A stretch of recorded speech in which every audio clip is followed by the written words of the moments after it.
Bonjour! Si vous regardez cette vidéo, c'est que vous avez en tête un projet d'entrepreneuriat et que vous êtes aussi maman. Et ça, forcément, ça amène tout un tas de questions. Est-ce que c'est vraiment possible? Est-ce que les enfants ne vont pas en souffrir?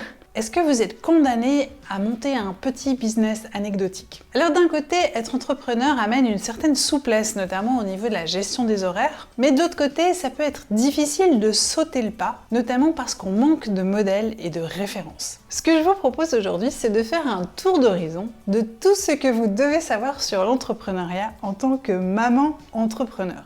Et surtout, je vous dévoilerai les coulisses de ce type d'entrepreneuriat bien particulier.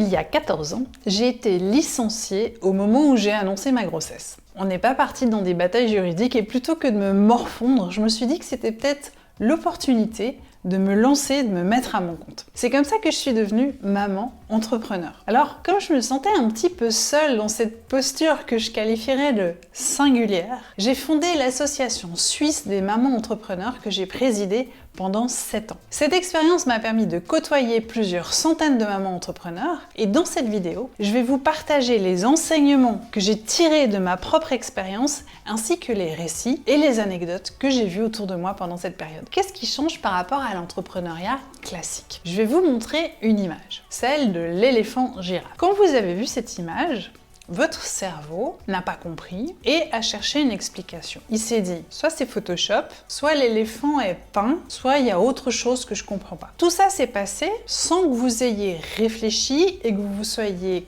consciemment poser la question. Le « je sais pas », le cerveau il va le zapper assez rapidement et du coup il va rester sur ces deux hypothèses, peinture ou Photoshop. Et en fait, ce qu'il faut comprendre, c'est que quand vous expliquez à quelqu'un que vous êtes maman entrepreneur, dans son cerveau, ça fait exactement la même chose. Maman, elle s'occupe de son bébé, elle est fusionnelle, elle dort pas la nuit, elle est occupée H24 avec son nourrisson. Entrepreneur, il est passionné par son job, il travaille tous les week-ends, il prend pas de vacances et les deux ensemble, ça marche pas. Et donc le cerveau de vos interlocuteurs, il va dire quelle est l'explication, quel est le Photoshop, quelle est la peinture. Et dans le cas des mampreneurs, il va se dire soit elle a planqué ses gosses au congèle pour aller bosser, soit elle a un petit business occupationnel qui tourne pas vraiment et elle dit qu'elle est entrepreneur pour... Voilà. Comme on n'aime pas trop imaginer que des enfants sont maltraités, assez naturellement on va aller sur la supposition que c'est un petit business. Ces informations viennent du cerveau de vos interlocuteurs sans même qu'ils l'aient demandé, sans même qu'ils en soient conscients, sans même qu'ils puissent critiquer cette conclusion hâtive. Mais ça va influencer la manière dont ils vont vous percevoir et les discussions qu'ils vont avoir avec vous. Alors on va voir à quoi il faut être attentif quand on se lance dans un projet de mampreneur. Le premier, c'est le plafond de verre. Parce que, en fait, il y a vraiment un espèce de frein interne où on se dit si ma boîte marche trop bien, je pourrais plus m'en extraire pour m'occuper de mes enfants s'ils ont besoin de moi. Dans une vie d'enfant, il y a des accidents, il y a des maladies, et de temps en temps, on doit pouvoir s'extraire pour prendre soin d'eux. Et c'est une liberté qu'on aime, mais qu'on voudrait avoir comme garantie, en fait. Et quand on a ça en tête avant d'avoir grandi, on n'arrive pas trop à imaginer comment on pourrait conserver cette liberté-là si on grandit. Alors ce qu'il faut savoir, c'est que quand on grandit, on a les moyens financiers, on a les moyens, on a les compétences pour aller déléguer à d'autres gens, on a des outils qu'on va apprendre à utiliser et peut-être qu'au jour où on démarre, on les connaît pas encore. Il faut être confiant sur le fait que ça sera possible et que cette liberté-là va être aménageable. Tout est une question de modèle d'affaires chez les mampreneurs. Quand vous regardez une mampreneur, vous savez pas si elle est toute seule à tout faire ou s'il y a 40 personnes derrière elle sur internet qu'elle gère via un programme de gestion de projet et qui font tourner la boutique avec elle. Donc le monde a vraiment beaucoup évolué, même depuis que moi je suis entrepreneur. Donc ce plafond de verre là, il faut en être conscient, parce qu'il pareil, il vient tout seul, et puis il faut vraiment le questionner, le challenger. Par rapport à ça, je peux vous citer l'exemple d'une personne que j'ai accompagnée. C'est une jolie réussite dont j'aime bien parler parce que c'est une belle histoire. C'était une maman qui avait une petite fille malade qui était en attente d'une greffe. Et elle m'a dit d'emblée, j'en ai marre de ces histoires d'hôpitaux, j'ai besoin de me changer les idées, donc j'aimerais monter ma boîte, mais je dois pouvoir m'absenter pour environ 3 mois si ma fille reçoit un organe, parce que c'est à un autre hôpital, et du coup je serai pas chez moi, et du coup, donc du coup je dois pouvoir m'extraire de mon business pendant 3 mois sans que tout coule, si on a la bonne nouvelle d'apprendre qu'il y a un don d'organe. Donc on a fait le modèle d'affaires en se basant sur son absence. C'est-à-dire qu'on a créé d'emblée tous les processus, on a recruté on a contacté les personnes qui mettraient en place ces processus si elles devaient s'absenter, et il y avait une équipe activable si une bonne nouvelle parvenait. Et effectivement, la bonne nouvelle est arrivée. La petite fille a reçu son organe. La maman s'est absentée finalement un peu moins que 3 mois. Et finalement, elle a quand même pu continuer à piloter via un ordinateur portable une partie des opérations depuis la chambre d'hôpital de sa fille. Et du coup, ça s'est très bien passé. Et elle me dit souvent, heureusement que tu m'as dit oui, vas-y, on va s'adapter à la situation. Sinon, tout ce temps, j'aurais pas fait mon projet et j'aurais finalement perdu du temps à attendre. Et là maintenant j'ai tout, j'ai ma petite fille qui va très bien et j'ai mon business qui va très bien et heureusement ça s'est bien passé. Donc ça c'est vraiment un exemple pour signifier que vous pouvez penser grand, vous pouvez aller au-delà des limites que votre inconscient va se mettre tout seul. Il faut aller le faire délibérément, je dirais. Le deuxième point sur lequel il faut être attentif, c'est que devenir mampreneur, ça remplace pas une solution de garde. Alors on serait tenté de le faire au début, surtout quand ils sont petits, puisqu'ils dorment beaucoup, ils font des grosses siestes, etc.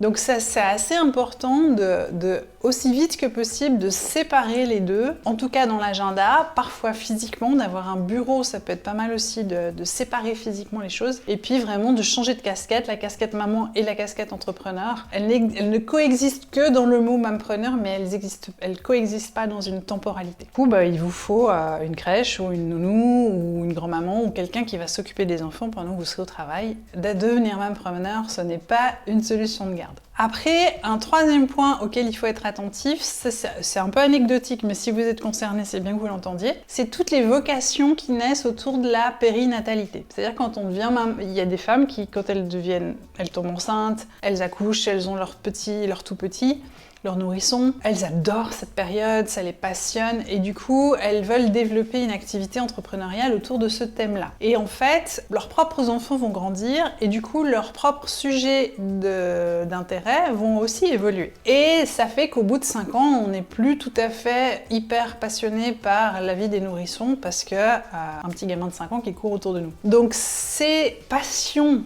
parce que c'est vraiment des passions ponctuelles, méritent d'être questionnées. Parce que sinon, ça impacte la viabilité du projet dans sa durée. Celles que j'ai vues qui ont gardé ce thème-là, c'est qu'elles étaient déjà passionnées avant d'avoir des enfants. Donc attention à ce thème de la périnatalité. Quatrième point qu'on a remarqué au sein de l'Association suisse des mamans entrepreneurs, c'est le soutien du ou de la conjointe, du coparent. En fait, on avait un événement annuel qui s'appelait le Mam Picnic, où il y avait les papas, tous les enfants, tout le monde était là. En fait, on a remarqué que les mampreneurs qui réussissaient plutôt bien vivaient avec quelqu'un qui les regardait avec fierté. Qui se disait, waouh, ma nana, elle a le gamin, l'entreprise, elle y va, elle fonce, elle fait ses trucs, elle est passionnée, je suis fière d'elle. Et puis, en contrepartie, il y a forcément des membres qui ont quitté l'association, parfois parce qu'elles arrêtaient leur activité, etc. Et elle racontait souvent que, oui, mais mon mari était anxieux financièrement, il avait peur que tout repose sur ses épaules, ce qui est légitime, et du coup, il était toujours en train de me chicaner par rapport à mon activité indépendante, donc finalement, soit j'ai laissé tomber, je suis repartie travailler comme salariée, soit j'ai divorcé, ça on l'a aussi entendu. Mais le rôle du conjoint est finalement un élément important, et du coup, c'est important d'avoir quelqu'un qui nous serre les coudes et qui nous soutient dans cette audace entrepreneuriale. Un autre sujet beaucoup moins drôle, mais important, c'est les assurances. Alors en Suisse, on a un pays un peu particulier où les voitures sont mieux assurées que les épouses. Pourquoi ? Parce que simplement, le système de vente des assurances pour les voitures est beaucoup mieux organisé que le système de vente pour les épouses. Voilà, c'est une petite... mais ça donne quand même une idée. Quand on devient entrepreneur, souvent au début, on n'a pas beaucoup de trésorerie, donc c'est pas là qu'on va aller conclure un contrat d'assurance vieillesse. On se dit, oh, je verrai ça plus tard, puis plus tard, il y a le deuxième qui arrive, puis peut-être encore un peu plus tard, et puis finalement, ça nous sort complètement de la tête, cette histoire d'assurance, de vieillesse, de prévoyance, etc. Et puis, en fait, ce sont des anciennes mampreneurs qui sont, enfin des plus âgés, qui sont venus nous alerter là-dessus, qui nous disent, mais hey, les filles, faites gaffe à vos retraites, parce que certaines se retrouvaient en ayant eu une carrière flamboyante, une vie de famille géniale, mais pas un copec au moment de la retraite, simplement parce qu'elles avaient oublié ce sujet-là. Donc si vous créez une carence, c'est un grand mot savant, une carence assécurologique, assurez-vous de venir la combler par après ou donnez-vous une date butoir au-delà de laquelle vous n'allez pas sans couverture. Entre guillemets, vous ne pouvez pas vous balader à poil comme ça à travers une carrière d'entrepreneuriat. Il faut que vous ayez les couvertures nécessaires pour assurer votre train de vie dans le futur ou en cas de maladie, en cas de pépin, etc. Donc ça, c'est un point qui n'est pas drôle, mais qui est important. On va maintenant sur une deuxième partie où je vais vous parler de ce qui peut être difficile et comment le gérer. On a parfois quelques pistes, donc voilà. La première question, c'est la rentabilité et la question économique. Alors en Suisse, qui est le pays où je vis, dont je peux parler, en France je ne sais pas si c'est équivalent, faites les calculs. En Suisse, quand on cumule les impôts et les frais de garde, en crèche ou autre, très souvent, on travaille dans le vide. C'est-à-dire que nos gains couvrent à peine les impôts et les frais de garde. Quand on le sait pas, on le découvre un beau jour au détour d'une déclaration d'impôt, ça nous plombe le moral pendant une bonne semaine, parce qu'on a vraiment l'impression de travailler pour rien, puis que tout ça c'est inutile, puis que quand même c'est pas tous les jours facile d'être entrepreneur, donc il y a un peu un côté à quoi bon qui s'installe. Et quand on le sait, et c'est pour ça que je vous le dis, on se met dans une autre perspective. C'est-à-dire qu'on n'est pas dans du gain immédiat, dans le revenu de cette année qui va couvrir telle ou telle dépense. On est vraiment dans une perspective moyen terme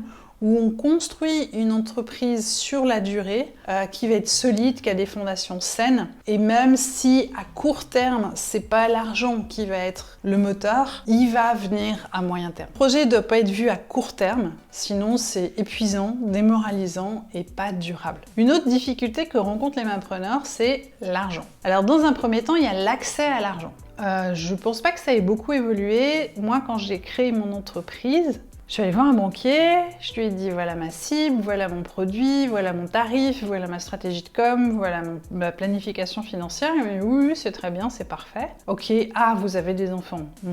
Oui, revenez quand ils auront grandi. Ah bon, ça veut dire quoi, dans 2-3 ans?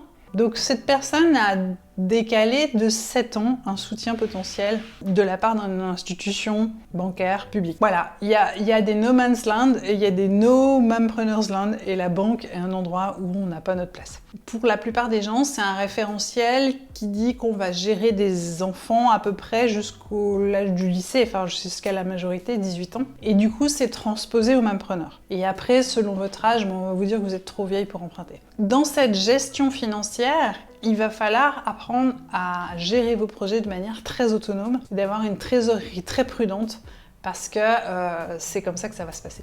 Après, il y a le regard des autres. On va avoir tendance à se conformer au fait que, pour la plupart des gens, mampreneur, ça veut dire petit business. Ça s'appelle l'effet Pygmalion. C'est documenté, vous pouvez regarder sur Internet, il y a plein d'études à ce sujet. Ça marche avec les profs, ça marche dans nos relations autour de nous. On se conforme inconsciemment à l'idée que les gens ont de nous. Donc du coup, ça veut dire que si vous êtes entouré de gens qui pensent que les mampreneurs ont des petits business anecdotiques, il va falloir aller consciemment construire un réseau de gens qui pensent que les mampreneurs peuvent être des entrepreneurs à succès. Et ça doit aussi être un effort conscient qui peut passer par du réseautage, et je vous renvoie avec grand bonheur vers les différentes associations de mampreneurs dans les différents pays. Moi, ça m'avait presque fait un choc en fait. J'avais été au printemps des mampreneurs à Paris et il y avait 400 femmes il y en avait qui parlaient business plan en allaitant avec le petit dernier dans le bras. Et il n'y avait pas de problème. Et j'étais là, non, il n'y a pas de problème. Pourquoi est-ce qu'on en fait un problème? Pourquoi est-ce que ça ne serait pas compatible? Et il y avait une solidarité entre ces nanas qui était juste extraordinaire. Ça grouillait de modèles d'entreprises innovantes, d'entreprises bienveillantes. Enfin, vraiment, c'était aller chercher ça, aller chercher cette énergie, aller chercher à vous entourer de gens qui disent « Mais oui, c'est possible, vas-y, fonce !» Donc en conclusion, je dirais que les enfants ne sont pas et ne doivent pas être une excuse pour ne pas lancer son projet. Si vous êtes en train de négocier avec vous-même en disant « ouais, mais je sais pas, parce que le petit il est trop petit, alors peut-être je fais ça plus tard, etc. » Peut-être c'est que vous n'avez pas exactement la niaque pour y aller. Voilà, vous arrêtez de vous raconter des excuses, vous n'avez pas envie de monter votre boîte, point barre, c'est bon, on arrête là. Par contre, si vous le sentez, que ça vous prend en tripes, que vous avez envie de le faire et que vous avez des doutes, allez-y. C'est possible, ça marche. Voilà, on est de plus en plus nombreux à le faire. On voit qu'il y a des résultats.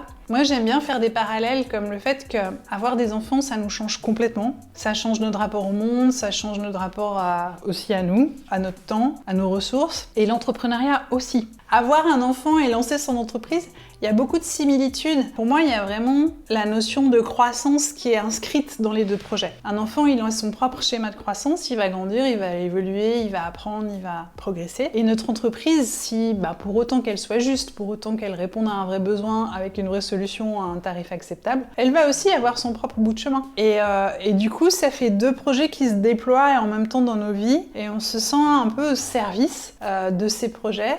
Et c'est une grande fierté en fait de regarder ses enfants grandir et son entreprise grandir. Donc voilà, si l'idée de monter votre activité vous titille, comme tout premier petit pas sans beaucoup de risques, je vous propose de participer à une formation que j'ai créée, que j'ai nommée La Boussole. Et le sous-titre, c'est Par quoi commencer pour créer son activité indépendante. Cette petite formation va vous donner une vision claire et simple des 3 éléments qui sont indispensables à une activité économique saine et respectueuse de votre mode de vie. Parce que je parle beaucoup d'entrepreneuriat régénératif, écologique, etc. Mais la première écologie que vous devez avoir, c'est votre écologie personnelle. Votre entreprise doit respecter votre mode de vie. Dans cette formation, on aborde aussi les 17 objectifs de développement durable pour être sûr de contribuer à des causes qui sont un peu plus grandes que nous. Et vous retrouverez mon livre, Blooming People, manuel d'abondance à l'usage des jardiniers de la vie, dans lequel je vous apprends à utiliser votre talent naturel, à vous baser sur vos compétences spontanées pour faciliter le démarrage de votre projet. Et puis en bonus, il y a la possibilité de prendre un rendez-vous avec moi pour que je puisse avec vous faire un peu le tour de la situation et vous donner des conseils pour démarrer comme il faut. Si vous êtes intéressé,